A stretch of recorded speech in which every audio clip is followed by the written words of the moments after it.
Hi everybody. Um, this is I'm post-op on my S1-L5 fusion and S5 to L1 fusion on my back. Um, it's been a week and let's see, today's Tuesday, so a week and 4 days since I had the surgery. Thanks to Dr. Tresser and the wonderful staff at Florida Hospital, Carrollwood. I had like the best care ever. Reason why it's taken me so long to do this is because um, the pain was pretty intense, and I had to sleep a lot, and that helped. Sleeping helped a lot. The pain was very intense. They put 19 screws in my lower back, and they could not put a cage around the S1-L5 because there was no room. So he didn't want to attempt doing that and causing damage to the nerves or something. But I'm in recovery. I I feel pretty darn good. I'm taking um, several painkillers, including oxycodone and diazepam and gabapentin, Tylenol, and sometimes Advil. It's it it's the combination that works for you. And the nurses at Carrollwood really worked hard to try to um, manage my pain, and they did so well. And I had one of those little personal pumps that really really helped, and truly was my best friend for a while. But as far as getting around and the pain and stuff, it's pretty much under control. I don't have any leg pain anymore. The numbness that I was having down my knee is gone. There's a little space, but I feel like it's right on my shin, above my ankle. I really feel like that's gonna go away, but there is no more pain um, in my legs. I have in my left hip just a little bit of a sciatic pain, but there's so much swelling in my back. Um, uh, I had I think it was 16 little bitty incisions, like the size where they could take and do the screws. And that's so much better than having them cut the entire back down. So it was very doable. And then I have on my side, I have two nice good size incisions on my side where he went in from the side on my right. Those don't really even hurt either. I had very minimal pain because of the way this Dr. Tresser did the surgery. It was a very long surgery. It was 10 hours. So I was under for 10 hours. But the anesthesiologist, he was awesome.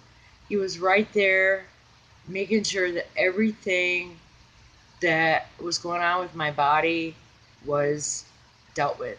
Everything. And, excuse me, I gotta have some water. That's the thing about the oxycodone. You get the dry mouth. I'm 54 years old, and I remember dry mouth, but this is dry mouth. So thank you. Excuse me. But I can say that I I didn't really need um, the lift potty chair that they want you to have. I really didn't need it. After a few days, my legs are really good and strong. I was pretty active, so that I had some good muscle tone and things in my legs. So they were really helpful. And I try to keep my back as straight as possible, laying on my side, because they put you on your side too, is a good thing with support, you know. But laying on your back is ultimate. And I find like with my knees bent, it's really, really most comfortable for that. The But the pain itself is really manageable.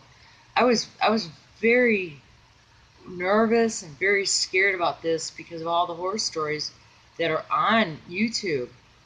Um, I think it's all about the doctor and the doctor's procedures. You know, um, you gotta get he really has such a good procedure, with the little incisions, and they're on both sides. So there's like 8 and 8, and even though I got 16, he had to go in and work in.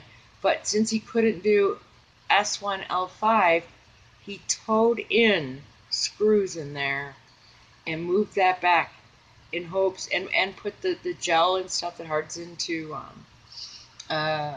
bone.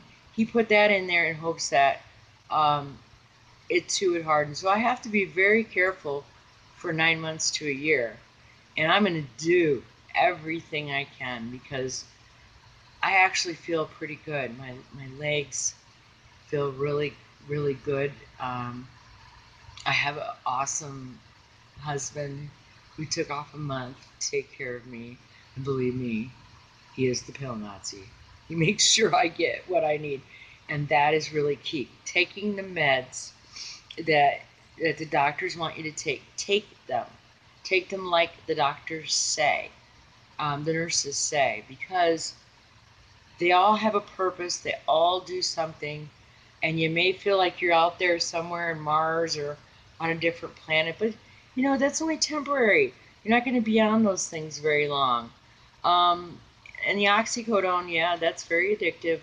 But like me, before my surgery, the only thing I took was my chondroitin and D3 for muscle, and a 1 a day vitamin. I only took, what um, I guess I was very healthy and very fortunate and very blessed. I only took the very middle. I never took like Advil. Like I wasn't an Advil person. I love Advil better than Tylenol. That's the only thing that works for me, it seems. But you know, um, hospitals use Tylenol for a reason. So I too, I go ahead and stay on the Tylenol and the Advil, but Advil really works for me. But so far, so good. I can walk across my house. I don't have a body brace, but I can walk across the house. And I got to show you what I did. It's to keep me in bed, but I don't need my walker anymore. So I did this with my walker. I don't know if you can see. Let me see.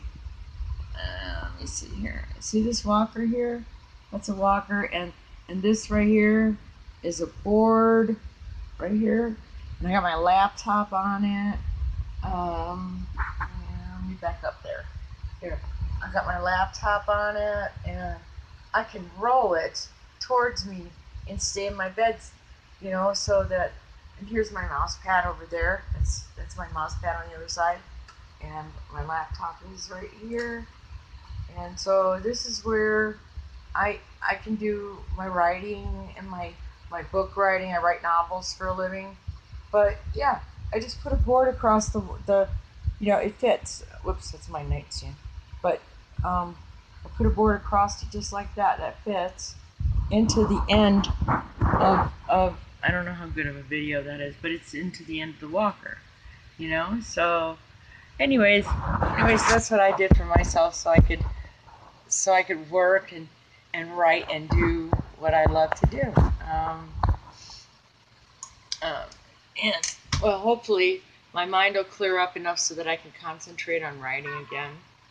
But I just have to tell you, I was scared. I was scared of this surgery because of the horror stories out there on YouTube. There's a lot of people that, oh, I need so much weight. Well, I was in a lot of pain for about 3 days was horrible. 3 days I couldn't even speak, because you got hardware in there, and it's new stuff and it's in your body. But on the fourth day it got better. The fifth day got even better. Sixth day I was walking around the house and I felt really good. The meds were kicking in. The meds were helping. And today, I was able to walk up and down my street. So I feel really blessed, and I really, really feel like um, this was absolutely the best thing for my back. Um, I had like I said, I had like 3 or 4 discs that were totally gone, and now they put the spacers in there. Now I have discs, and now I have no pain. So if you do what the doctors tell you to do, and don't try to be Superman or Superwoman, no. Get somebody to help you. Um, my doctor, my doctor's office has like the home health people come in, the nurses and the therapists. They come in and they check you out, make sure you have what you need, and how you're healing and everything. So it's really it's not as bad as a lot of those videos. And I just wanted to tell everybody, hey, if you're hurting and you're scared, you know, God's got it. And the thing of it is our worrying about it, it's a waste of energy. God has already decided how it's going to go. And just pray for those doctors and pray for those nurses and the staff that God's hands on all of them and they're blessed. So this is my second video, and I'm gonna do another one in about a week, maybe a week and a half. It just seems like it kind of comes in spurts. Good stuff. But until then, you guys, thanks for watching.